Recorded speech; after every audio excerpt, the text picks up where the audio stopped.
and the time limitation is 5 o'clock. Okay? And what I would like to discuss from now is about the future resilience of the world. Slide. So first, I would like to ask one question to all members of this panel discussion. And in this panel discussion, we have 15 experts representing different countries. Okay? Then we can get a kind of a geophysical distribution of the difference of the disaster preparedness. Okay? And here I write down that the title or the theme of this panel discussion is Future Resilience of Your Country. And I would like to ask the members what is possible and what is appropriate for your country about the resilience of coastal area. And before starting to ask for the answers, I just would like to explain about the Japanese recent trend. Okay, what we Japanese engineers are doing and what are the policy of the Japanese government and what are the recent trend of changing the attitude of engineers. The first point is preparedness. For this point, we already decided to use 3 different techniques. The first one is coastal defense structures, including tsunami or storm surge barriers or breakwaters or the coastal defense. And second one is land use planning. We try to make the coastal area to be safe, in particular for lowland area. We try to move important residential area or the important infrastructure, not in lowland, and gradually move them to the hill or high-raised area. And third one is evacuation planning. And at the last presentation, the Takabatake explained about the recent technique for evacuation planning. And we will apply this type of evacuation simulation to different locations of Japanese coast and try to make the appropriate evacuation planning for residents and also not residents, but the visitors, including tourists, and for the case of Kamakura, it was beach users. And second one is we are aiming to gradual social change of Japanese society to be more resilient society. And first step from the view of engineers is to evaluate risk more accurately and transfer these information of more precise risk in coastal area to local residents. And this information or this knowledge will result the gradual change in the next 100 years by selection of residents. Residents gradually choose more appropriate place from the view of safety, not by land price, not by daily convenience, but by safety of himself and his family. Okay, this is the Japanese trend. And I just would like to ask what is possible and what do you think about the future of the resilience of your country's coastal side? And what do you recommend? What is the most appropriate way for your country? And I would like to start from that side, from Indonesia. And first, please tell us, what country are you representing? And what is your answer to these questions? Okay, I try to answer as a representative of Indonesia. Okay, in Indonesia, I think we seldom face the typhoon. Yeah, but in other ways, we face land subsidence, and as well as a tsunami, storm surge, and yes, such as like that we know the presentation some in these seminars. regarding the preparedness and the social issue, yes, I agree. Yeah, I agree. And in terms of our countries, there is some possibility to extend to that area. Yes, that is this my opinion. Okay, that's all. Okay, I am Sultanpur from Iran. I think that probably these days we don't have much problem about engineering itself. I mean, the level of engineering is good enough. Therefore, what probably the most difficult part is how to apply and how to talk to the other either governments or people to implement something. And in terms of the natural disaster, still we have problems involved earthquake, design code, implementation of design code. The codes are actually already there, but the problem is that are they usually use it for designing of the structures or not? Therefore, it's not going to be easy, I think. Another emerging difficulty is the environmental issues these days. We have a lot of problem about pollutions in the seas, pollutions in the cities. And therefore, I think, yeah, the priority is probably not natural disaster like tsunami or tropical storm, but it is either environmental issues or the water management, something like this. These days, they are the focus of the government to deal with. Yeah, this looks to be much more important and much more difficult to handle, because you need to good cooperation with all the different parts of the society, ordinary people. Everybody should obey something actually to deal with that. It's not easy just giving some order and it's solved. Hi everyone, Ravindra Charatna from Ministry of East London. I mean, at the moment, to be honest, the country's the focus on international terrorism. And if you look at, so we have 4 major issues: the international terrorism, cyber attack, the major accident, and then finally we have the natural hazards. So in terms of, I mean, if I look at the what the British government does, so they allocate some funding from the national budget every year, and so being coastal flooding is one of the, of the worst, or maybe the only or the most the natural hazards in the country. So they allocate a lot of the money towards Environment Agency, as I said before, and also the DEFRA. These are the 2 main organizations. Environment Agency looks at the coastal flooding, and whereas the DEFRA looks at the erosion. In terms of the problems we have for the coastal flooding, so one is the funding. As you all know that, I mean, we are now out of Brexit, so hopefully things will be good. And also in terms of research, still there are different focus groups, like different universities and institutes. They still keep on doing, the developing or maybe improving the accuracy of the models, how to predict storm surge or the flood levels and so on.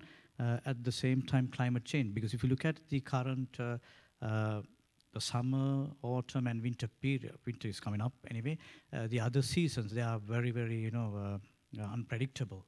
Because my wife told me that these days it's quite, I mean, we have a very chilly environment in London. So, things are drastically changing. Yeah, so at the moment, I think the main focus is international terrorism, because we had a couple of the events in and around London, Manchester, and so on.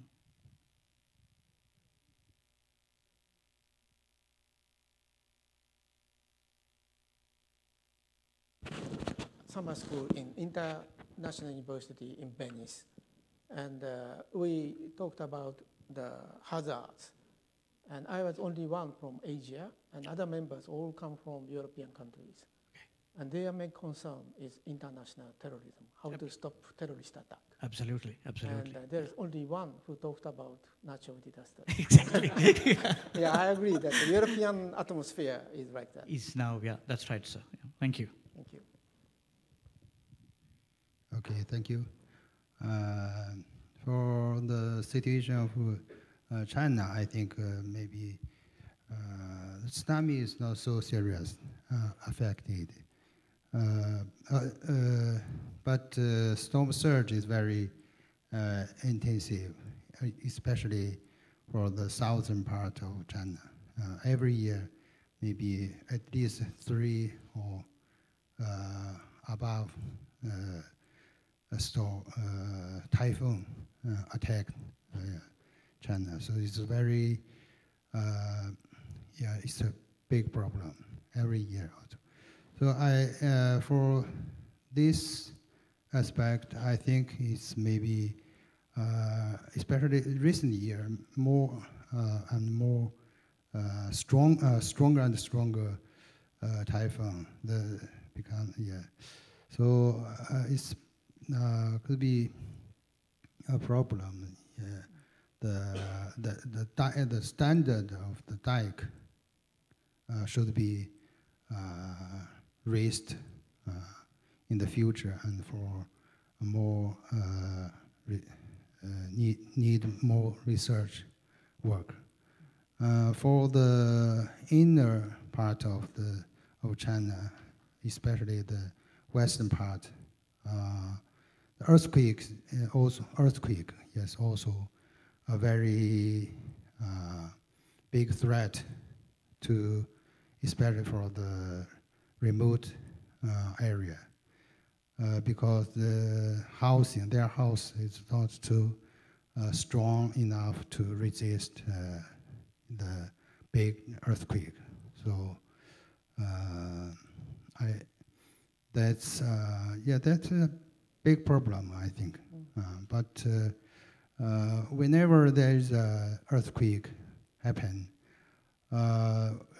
the government will help the local people to build more stronger house. And but if the area have not suffered big earthquake, I think that the people should their house is very warrior about. So that's all. Thank you. Thank you.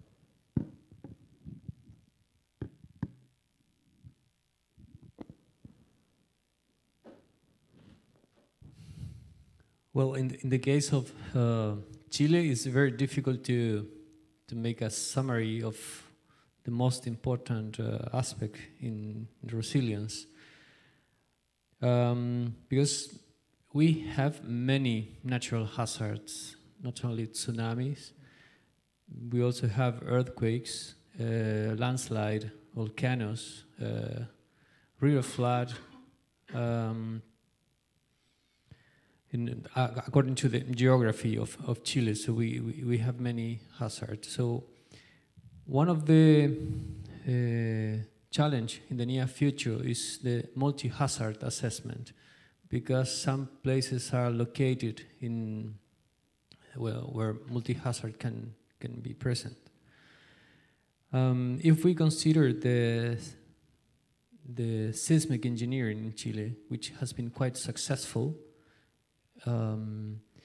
maybe the near future is necessary to improve the codes for designing structures for other kind of hazard, not only earthquakes. And but I think one of the most important aspect is education and awareness. I think Chilean government does not consider the construction of large structures as a protection. So the main issue is the education and awareness. So I think this is one of the most important things I could mention. There are some initiative in South America, collaborate between countries. So in Chile we have done some educational program on tsunamis for other countries in South America. So this is a collaboration network in South America. So we are improving this kind of activities for improving the tsunami the resilience in South America at least. So this education program is for school children or university students or local residents? What are the target of your education? Well, there are many initiatives. Some specific towns and communities have made some implementation in primary school. In the university level, there's some educational program for professionals in general, and some technical areas, including people who work in a tsunami warning system or any other kind of warning system. So they need to understand the hazard in order to work better with the people and the risk assessment. So it's different levels of educational programs. Okay, thank you very much.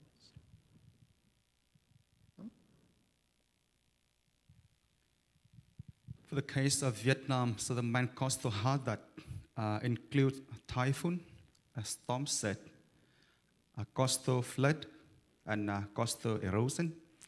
And exactly, the central government have the policy. It said that by 2020, the portion of economy from the sea should contribute more than 50% to the economy of the whole country. So that's why right now in Vietnam, so we try to protect the mainland from the coastal hazard. And the thing is that the awareness and preparedness of the local people and local government in Vietnam is not so high. And maybe one reason, the main reason is that the forecast of the coastal disaster is somehow not so precise.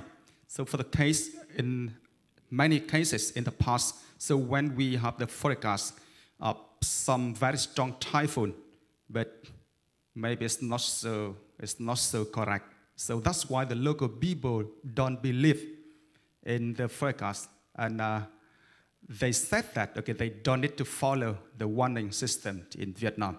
So the first thing, I believe that in Vietnam, we need to improve the forecast system. And also, so from the central government, they adopted already the action plan. And they also make the request to all provinces and the city to create the evacuation plans in case of any disaster occur.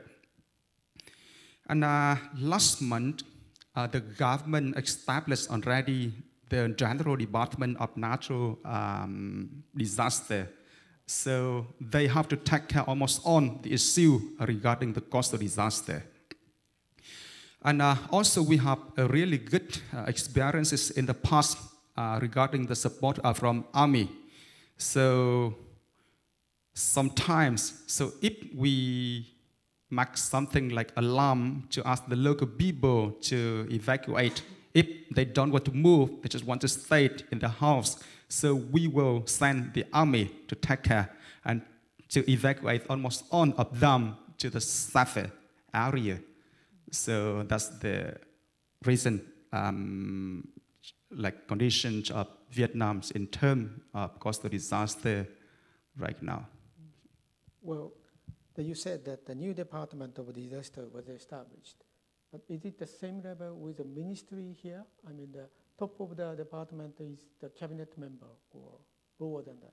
They belong to the Ministry of Agriculture and Rural Development. But before, there was no department in charge of such kind of the issue.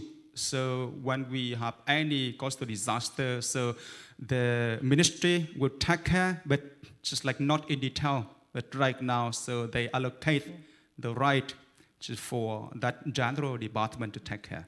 Okay, thank you. When it comes to Bhutan, the disaster that we normally come across is landslide, number one. Number two, then we have earthquake coming in at not really at a frequency that it is supposed to be coming, but with the blessings.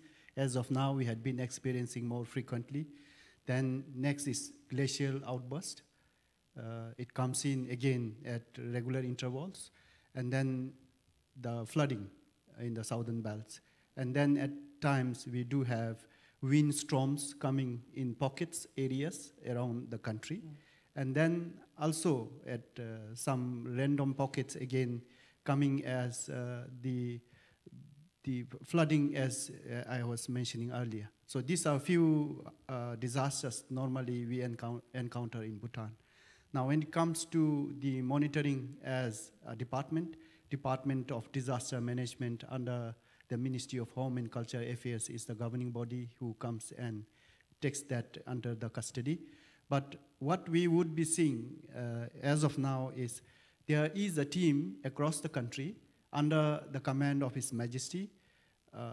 When there is a disaster, there will be a team who delivers the basic commodities to those affected people. So it reaches then and there. So that's the target it's being followed as of now. And then when it comes to education as such, though researches are not in the advanced stages, but people are aware. But as I shared earlier, it's at the nascent stage at this point of time, really initial. And then what I feel personally as the educator is we do lack, as a case of Chile, awareness programs and educations are given, but not effective education process is being given. So for resilience to happen, I feel effective and then continued education system, especially on the disaster at whatever cost. For landslide, at least from the planner's point of view, the areas are zoned into high-risk zones and then the moderate zones for the planners to take care of it. But when the disaster strikes, for the resilience to come in, I feel like whatever education has to be given is lagging still in Bhutan. So in order to have such conducive environment, I would propose that the education is the main important tool that's lagging currently in Bhutan. Now when it comes to, again, education, there are avenues where one way or the other, the measures are taken care, but not sufficient measures are taken place. Then when it comes to flooding, there are selected, again, the high-risk areas where the different countries come, especially from Japan. There are small, the areas where they have high chances of disaster in future. They have come in, and then sirens are placed, the flood levels are being mapped, and then they have taken care by the Japanese government. So such initiatives are addressed, but there are many other opportunities again to address. But among all these soft measures like education, I feel is much more important currently in Bhutan. Thank you. So we know that you are now currently the president of the College of Engineering Science. That means that you are responsible for the higher education of engineers. Yes. And from that viewpoint, how do you evaluate the present education system of engineers for disaster mitigation? I would like to know quality and quantity, both sides. Quality is enough or quantity is enough? How do you evaluate your own education of the engineers for disaster prevention? Thank you, Professor. I think this question has been given to me even by my king many a times whenever he comes to my college. If you want to portray yourself to outside world, what is unique about your college is a question which he confronts me many times. Annually he visits me and then he doesn't really tell me to really portray that, but a subtle message is every time there by the king himself saying that if you want to portray yourself outside as a CST mentor, what would be one that you want to project? I think we aim for quality, not for quantity as of now. We started with 10 students initially, way back in 2001. Currently, we are growing horizontally in terms of undergraduate students only. We have plans for masters, but currently the priority of the government is undergraduates, and then we do gradually increase the number of programs. And we totally bank on quality, not the quantity. And when it comes to quality, because our system is such that the programs are being monitored from many angles, and then we sometimes get bogged down compiling the documents after documents, be it validation, be it quality assurance, be it at the tutors level, what type of delivery that they are giving, all are monitored. And then that's how we try to build our credibility, though it's at not as per the international standard, but we believe in quality. That's more important. Thank you very much.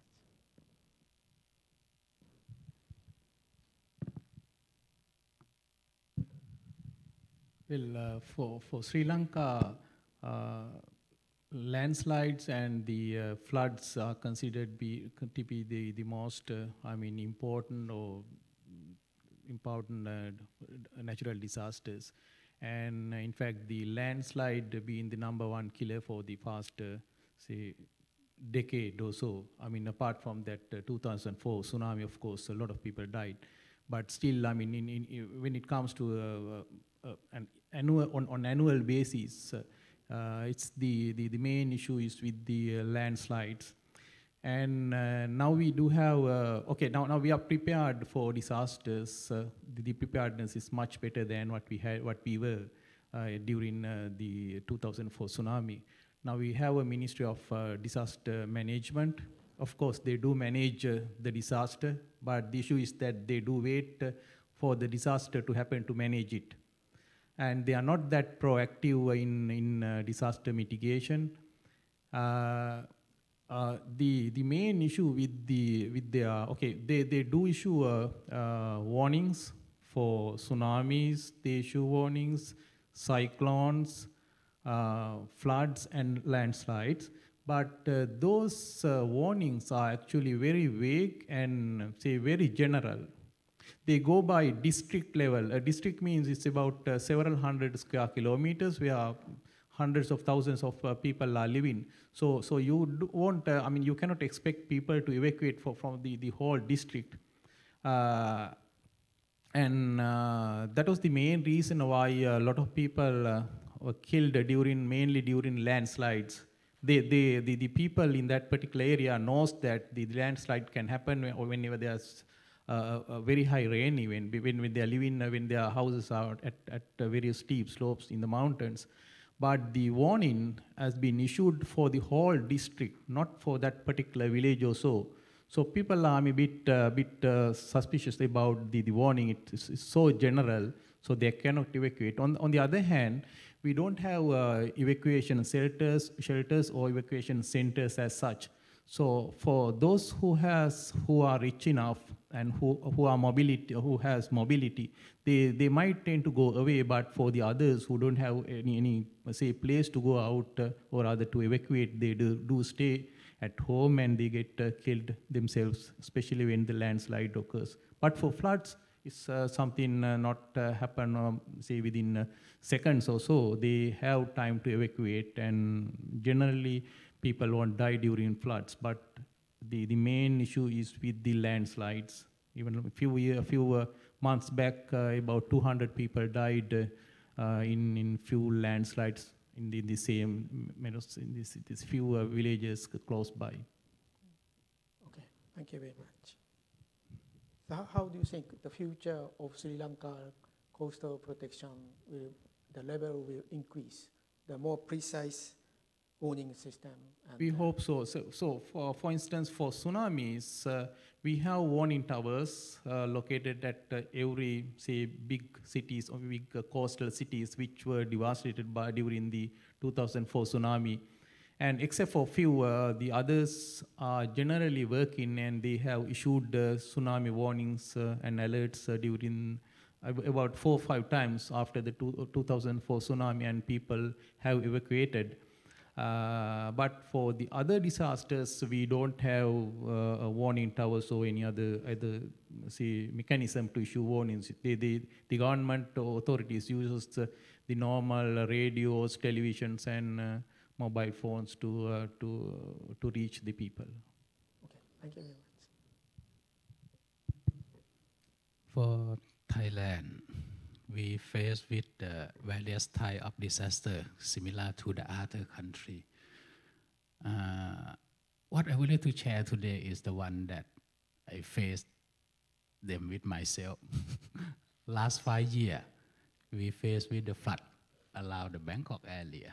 So my house was flooded for 1 month. Then I have to escape to the other place. Okay. In fact, in Thailand, we face with the flood quite often in the Bangkok area. Therefore, we have the experience and we have a good plan to protect the Bangkok area and vicinity from the flooding. And this plan is work for many years. And what I would like to share is that even though we have a good plan, please be careful in 2 things. The first one is politician. The second one is the existing structure. Okay. I would like to explain the flood river of Bangkok area first. Usually the flood will occur around next month in October because we have large amount of the water come from the northern part. And during the same time, we have the high tide. So then usually these 2 things cause the flooding in Bangkok area. And our plan is that, so first we have to reduce the amount of water from the northern part. Then our king has a project that we will construct a dam, we call Pasak Dam, to store some water. Then amount of water that flow into the river, flow in the Chapaya River will be reduced. Then this one we can help some. But sometimes the flood in the north is extremely large. For that one, we have the plan that, okay, if the amount of the water in the river is large, is really large, then we will divert this amount of water to the paddy field. Okay. Then amount of water that flow into the Chapaya River will be reduced also. And then to protect the tidal, then we have the gate in the river to protect the high tide level. And last 5 years, the big flood in Bangkok area occur because of 2 main reasons. The first reason is that at that time, our dam is, because we have the big storm occur at the end of the rainy season. And before that, we faced with the drought. Then when the heavy rain come, then we try to store a lot of water as much as we can inside the dam. And unfortunately, at the end of the rainy season, the big storm come also. So it means that we have to drain a lot of water from the dam. So therefore, there are a lot of water flow into the river. And in fact, we have the plan that if amount of water in the river is too large, then we will divert to the paddy field. But at that time, it's a harvest season also. So the politician don't allow to divert the water to the paddy field. So it means that our officer cannot divert the water from the river. Anyway, we have another technique that, okay, even though the water in the river is large, then we will have the pump. We close the gate, and we have the pump to pump the water into the sea. Unfortunately, at that time, our gate were really old. So if the flood comes, then the water level is really high. Then our gate will break. So it means that now our area don't have any protection. And since the Bangkok area, the ground level is really low, then the flood is occur around 1 month. Okay. So that's all I would like to share today. Okay.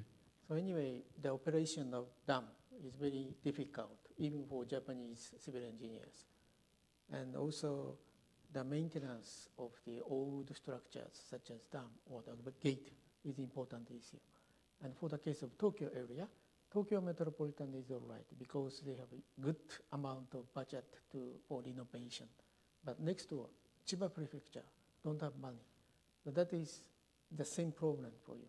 Shortage of money results the poor old infrastructure and results some accident. But I understand your situation in Thailand. Thank you. Okay, thank you. For the case of Tanzania, I think the main disasters is mainly flooding and mainly the river flooding and also the drought and the landslides. And for the case of floods, okay, there have been many, proceedings which have been done by the government, for example, evacuating people from, relocating the people mainly from the low-lying areas. For example, you come to urban centers. The people who are living in the low-lying areas, they have been relocated to the remote areas. But it has not been possible, most of the cases, because they will come back, because these are the areas which are very close to socio-economic activities. They can do a lot of activities, but when they move to the remote areas, most of the cases, they will come back. And from the research direction, we have been trying to operationalize the early warning system, like trying to do the research and to demarcate and to put some early warning system for important areas, urban areas. But it's not yet operational, it's still in research phase. So it's not yet actually operational. And in the case of adaptation, in the university we are now actually looking also at the impact of climate change as well, trying to incorporate what could be the scenarios of the climate change if we put into the system, for example, for the case of flooding.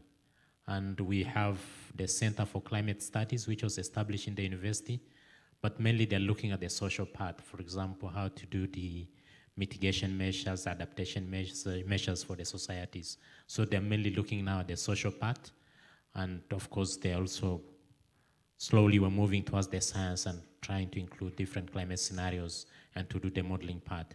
For the case of drought, we have been experiencing also severe droughts as well, because you have heavy rains during the rainy season, and then in some areas we have serious drought during the dry season, and this has led to even power rationing.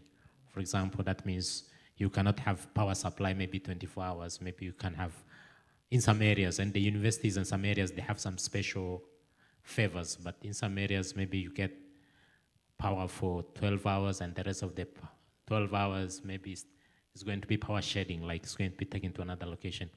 So in order to, there have been a lot of efforts, like for the case of power, try to, instead of purely relying on hydropower, they're trying to move to other resources like coal, power production or other sources, and gas turbines as well. They're moving to the gas turbines, so they're trying to use the multiple combination to avoid over-dependence on hydropower.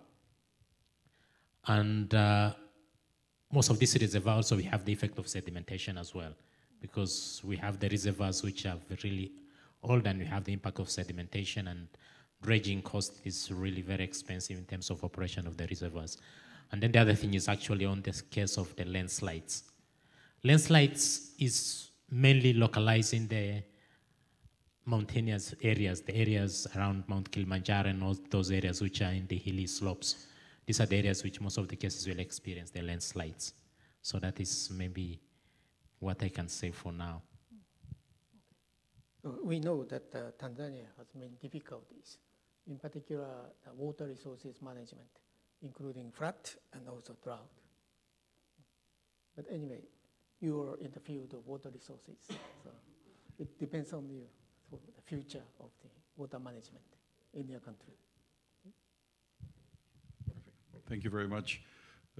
So I've thought a bit about some issues with respect to challenges. Canada is a country that's quite well organized, developed, but this doesn't mean at all that we're safe from natural hazards.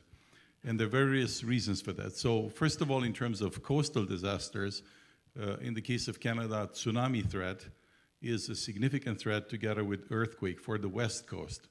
And the problem is compounded by the fact that, in my experience, the regular Canadian citizen awareness about tsunami or earthquake is relatively reduced. People are very confident in the good design standards for earthquake engineering, But in the case of tsunami, I noticed that for the whole western coast of Canada, people and communities are very little prepared. There's almost, comparing to places like Japan, or even comparing to the United States, we're doing a poor job in educating public. And I see exactly opposite trends that I've talked about. So low awareness and lack of training with respect to natural disaster is a significant problem. I want to talk on the natural disaster. We have issues related to climate change. And Canadians always joke that climate change is good for Canada because finally we're going to get some summer.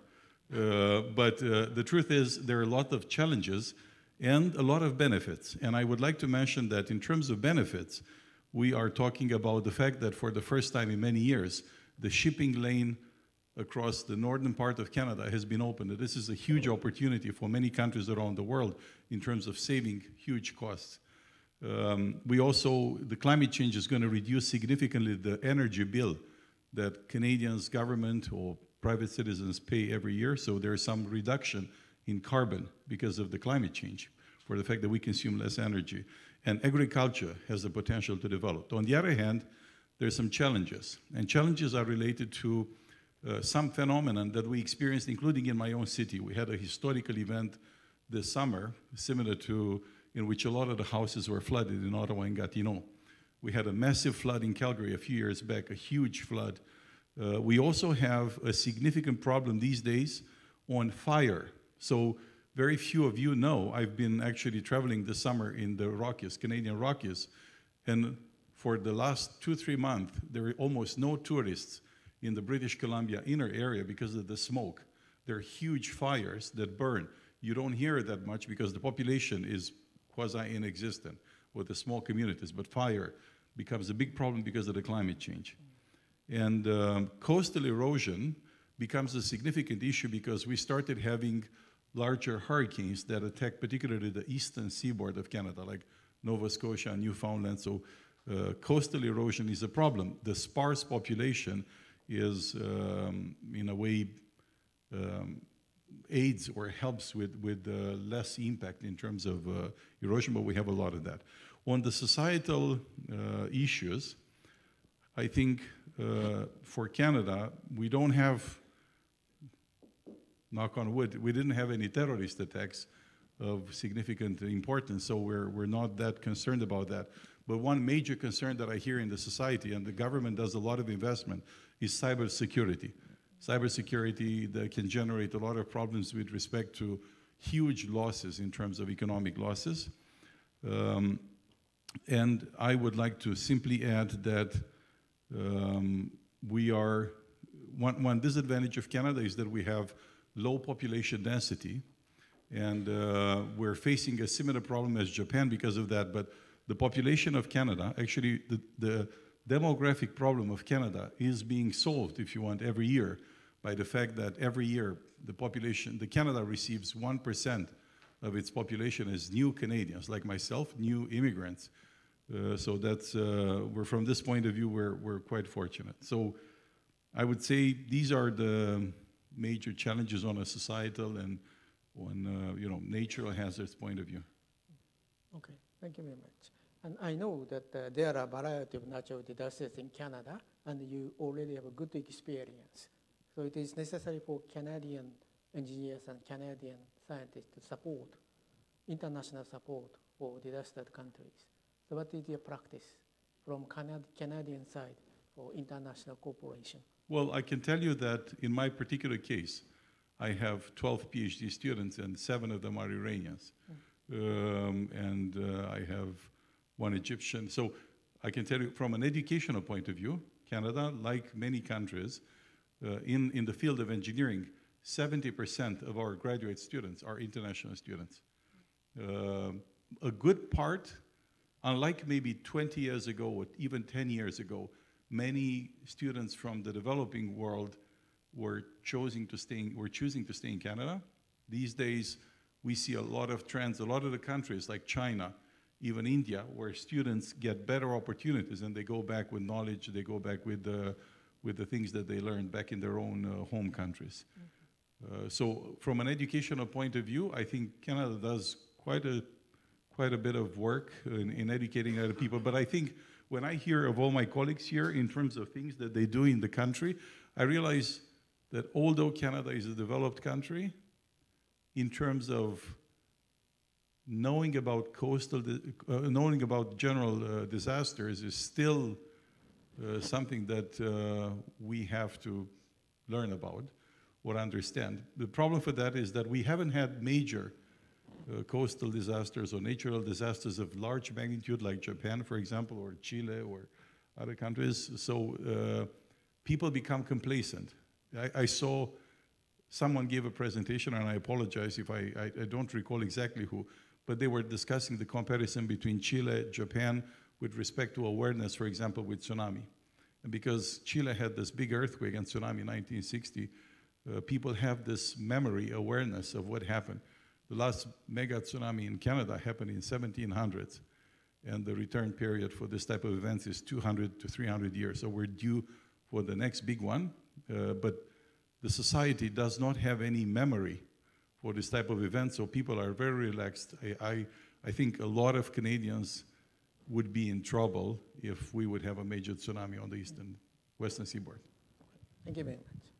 Next one, the Ahmed is now absent because he's a JICA scholarship student, according to Abe initiative sent from Egypt to Japan. And today, unfortunately, JICA organized farewell party for all graduates of this semester. So he should attend the party. And just 5 minutes ago, he went to the headquarters of JICA. And then? Thank you. It seems that compared to the rest of the peoples in the country from everybody's from, we in Northern Europe are quite lucky, very lucky indeed. As it was turned out from the presentation as well, the main problem are the winter storms for that region, and basically, yes, it's mostly because of the potential storm surges they bring, but most of the damage or economical damage is usually because of the winds, the strong winds that it brings with it. And looking into the future, I think the biggest problem that the society in Estonia and in the Baltic Sea area probably is going to face will be also the sea level rise, because of the country itself and also the Baltic countries in general. They're very low-lying countries, and even if you have a sea level rise, let's say roughly like 60 centimeters, it will be felt very strongly over there, and especially if you have a combination of different factors like higher elevated sea level before the storms and a perfect storm coming in, then the low-lying coastal communities are facing a lot of problems over there. And as far as for the mitigation or climate adaptation, there's still room for a lot of debate, it would seem. As I mentioned, currently they're mostly relying on soft measures. However, I feel that like in the future there will also be a more discussion about like hard measures and dikes and all of that, because even with the soft measures, for them to actually have a good effect, it will take a lot of time, and there are very many things to consider over there in that sense, and that's pretty much it. Thank you. Okay. Thank you very much. Hi, I'm Michael Kabiling. I'm living in the United States. I've been working there for almost 16 years now as a consulting engineer.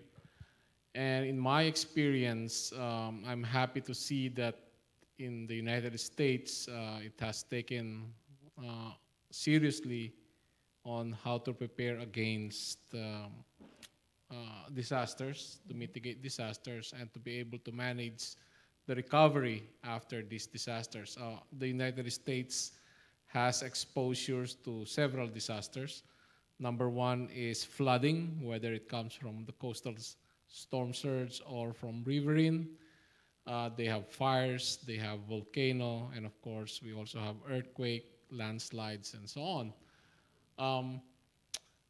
But then, these have all been, I think the United States have done a good job in trying to address, to mitigate the disasters and to improve the recovery by preparing emergency plans. For example, flooding, there are always, almost everywhere now, do you have flood risk maps where the 100-year flood or the 500-year flood is drawn so you can locate your property or buy property only outside the flood zone.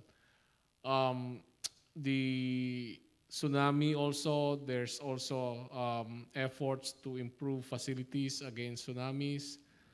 Fire is something that happens especially in California, but that's something that they are doing with the way they're planting the trees and how they use their, how they locate their residences and buildings. But I think the greatest threat or weakness of the system is many of the infrastructure in the United States now are aging. In fact, the American Society of Civil Engineers have rated, have given infrastructures in the United States grade of D in a scale of A, B, C, D. So they gave it a D because they felt that there are certain structures in general that are overdue for replacement, or that they have been, they're under-designed now by today's standard. Some of these infrastructures are very critical to prevent disasters, and some are critical for the recovery during disasters, and I'm talking about bridges and roadways, for example. The other threat that I see, and this has something to do also with the natural disasters compounded by sea level rise and climate change, is the social behavior of the population. We recognize that some of the disaster prevention and measures against sea level rise or defense or resilience against sea level rise and climate change, there will be a point, and depending on the location, that there is a limit to adaptation. And those measures might include, for example, the migration of the people permanently from the coastal area to some area that is at a higher ground, for example. But these type of solutions are not easily acceptable nowadays. You cannot convince, for example, someone who enjoys the beach every day and loves to surf to prepare, okay, you are for the next 10 years, do what you do, but then after 10 years, you should try to look for another residence somewhere in a higher ground. That is something that is not yet acceptable during this time.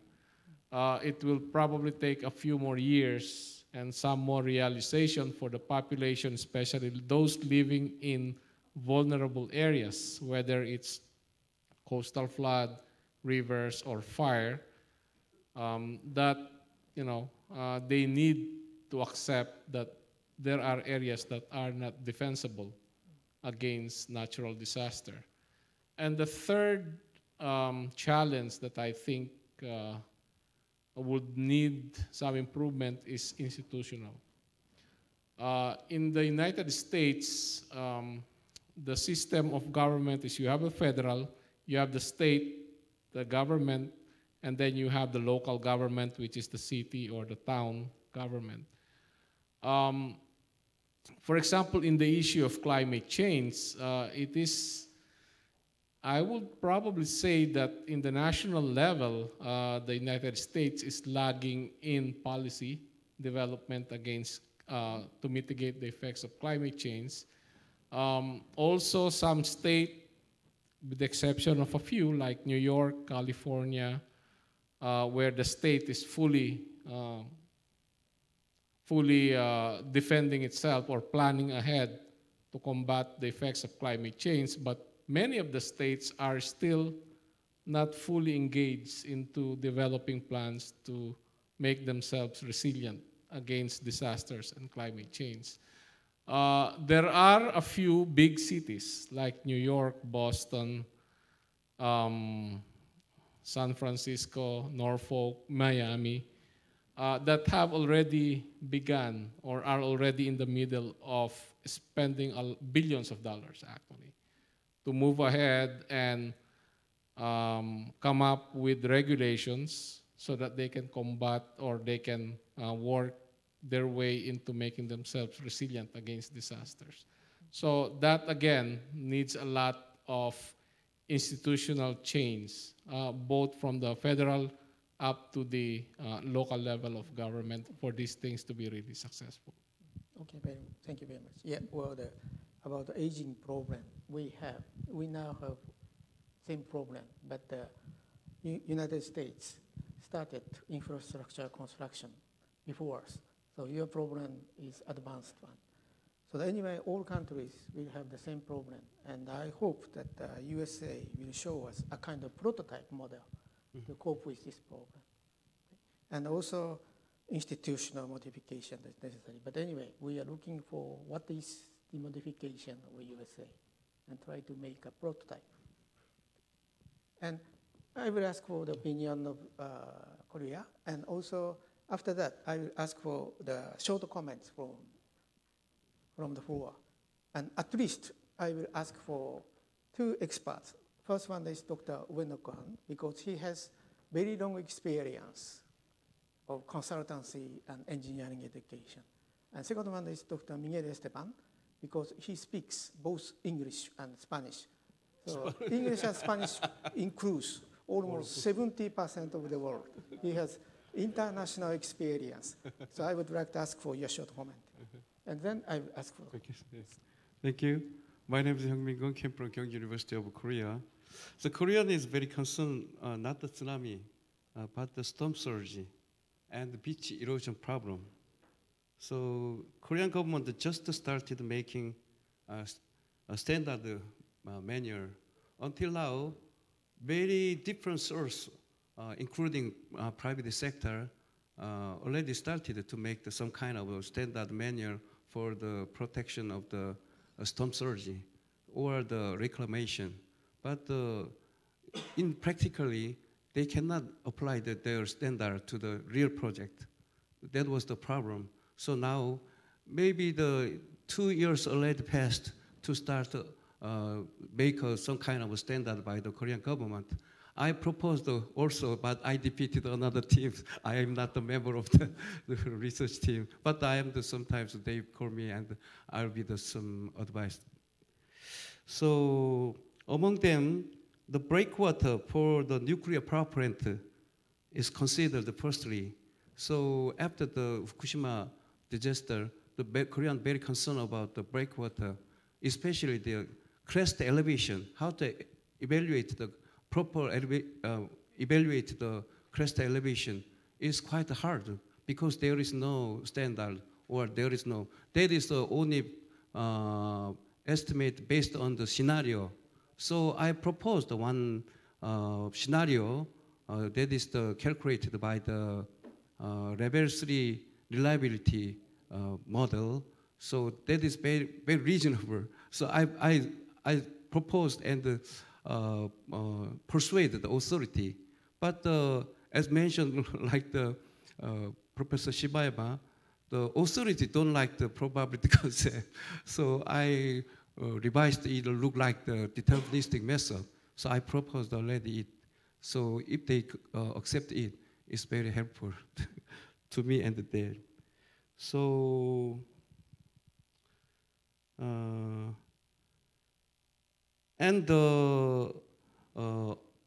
among the uncertainties for calculating the reliability model, the tidal occurrence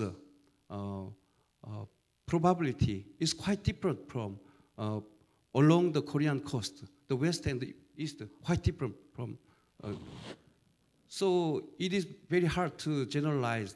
So I also proposed the generalized method to how to calculate the properly the tide occurrence probability, even the east or west.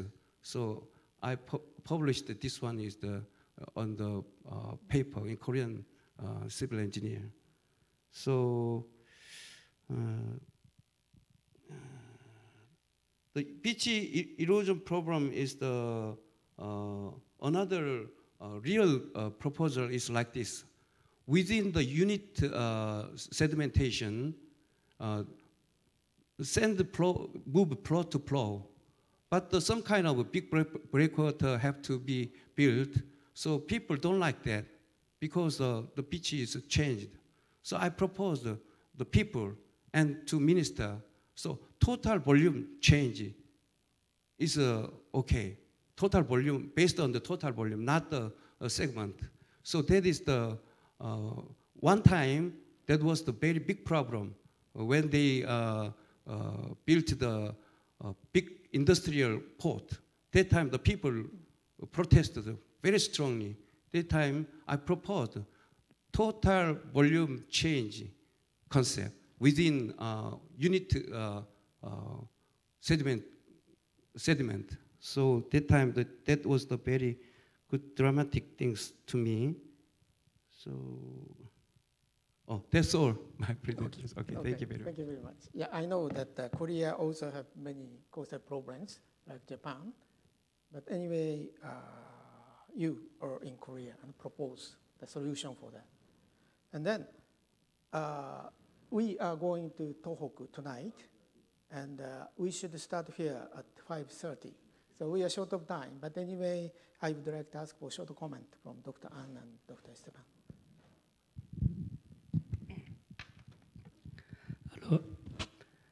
Hello, Professor Shibayama and all friends. Actually, my comment is in Vietnam, what is solution?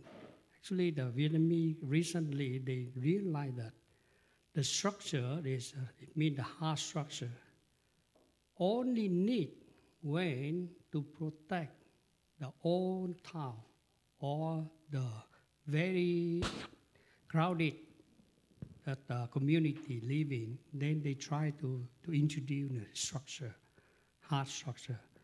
Though very remote and not many people there, so land use planning is very important for them.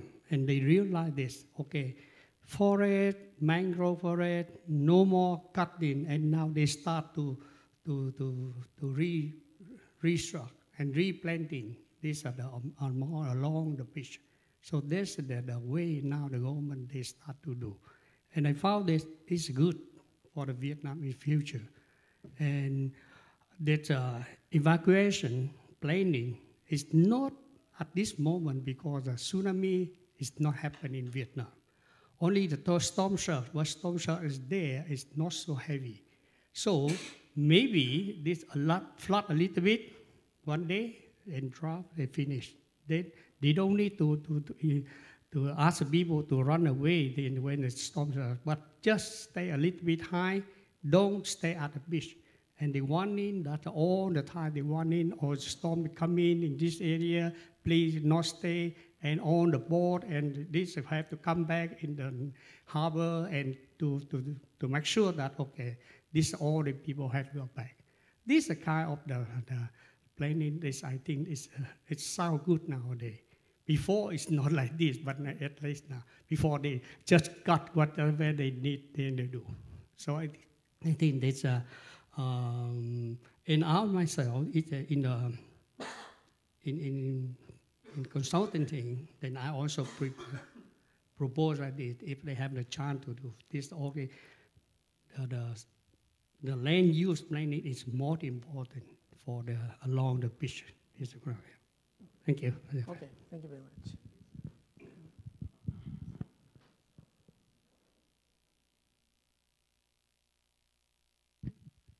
I'll try to be brief, but I wasn't thinking I was going to speak, so I've tried to organize my thoughts sort of towards the end. And Well, one of the things that struck me the most out of what's been said is what Michael said. Sorry, Michael, I'm going to pick up on one of your points, which sort of goes against what I was trying to explain during my presentation. You talked about retreat. So, and from the experiences and what the presentations of what most people in this panel said, there isn't any evidence for retreat. Hendra was talking about how they're trying to adapt and go back to the previous coastline. Like in Iran, the tsunami that happened, sort of 80 years ago or 100 years ago, people have rebuilt back. London's being defended. They're talking about the second Thames barrier, not about retreating. Sorry, China, I'm not too sure. Probably, okay, Chile is one of the few cases where you've got a case of settlement abandonment, but that was 400, 300 years ago when Raphael talks about how they finally decided to abandon a settlement when it was destroyed by a tsunami for the third time or fourth time. But that's probably just about the only case that I have here, apart from Canada. And of course, Canada, as Ivan was saying, as Dr. Nistor was saying, Professor Nistor was saying, they've got hundreds of square kilometers of land.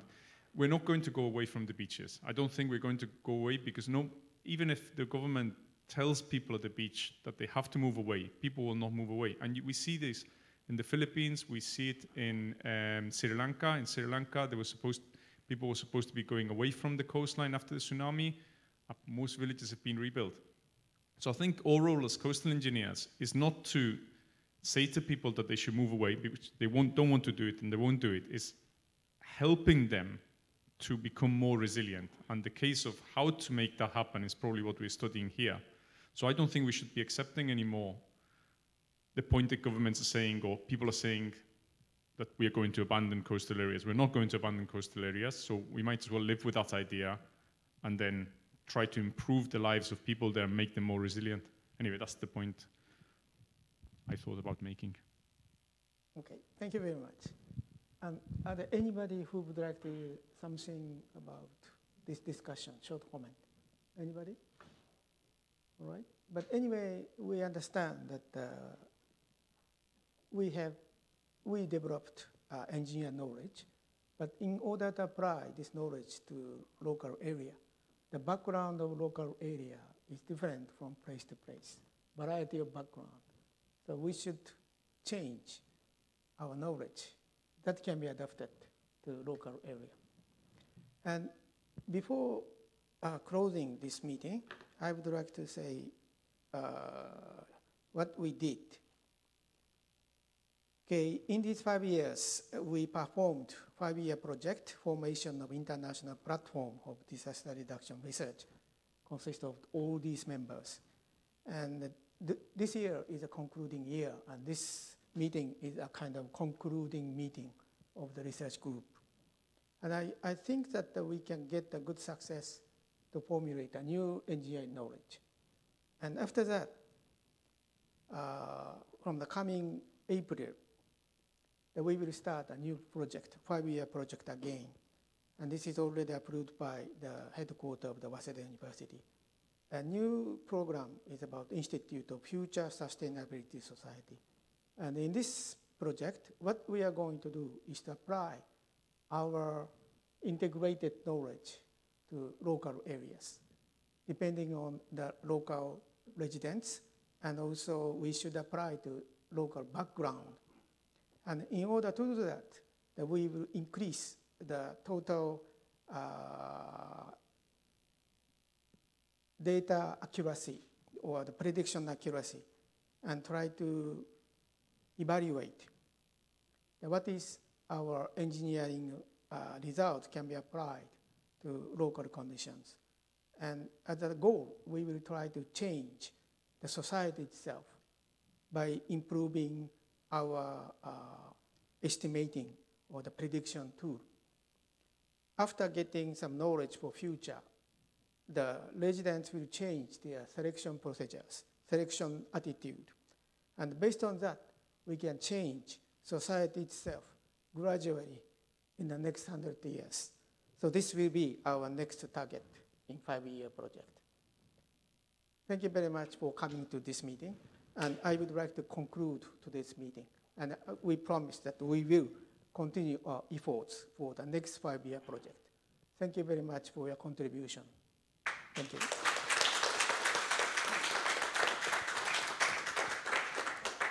Then, in order to be on time to get on the Shinkansen, we will